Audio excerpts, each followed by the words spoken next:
ఆంధ్రప్రదేశ్లో gold rush మొదలైంది. కర్నూలు జిల్లా జొన్నగిరి గోల్డ్ మైన్స్ నుంచి ఇప్పటికే వాణిజ్యపరంగా అధికారికంగా బంగారం ఉత్పత్తి ప్రారంభం కాగా, ఇప్పుడు కుప్పంలోనూ అపారమైన స్వర్ణ నిక్షేపాలు ఉన్నట్లు geological survey of India తేల్చింది.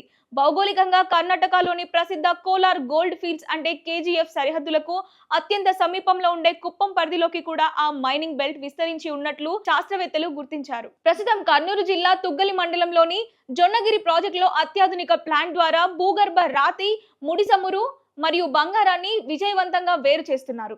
Jonnagiri ఇచ్చిన జోస్తో ఇప్పుడు కుప్పంలోనూ కమర్షియల్ మైనింగ్ ప్రారంభించేందుకు అడుగులు పడుతున్నాయి.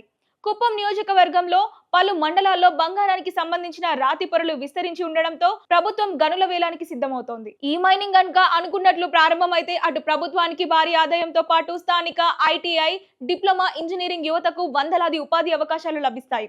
జొన్నగిరి రోడ్ మ్యాప్ తో కుప్పంలోనూ తవ్వకాలు మొదలైతే దేశంలోనే అతిపెద్ద బంగారు ఉత్పత్తి రాష్ట్రంగా ఆంధ్రప్రదేశ్ అవతరించడం ఖాయంగా కనిపిస్తోంది.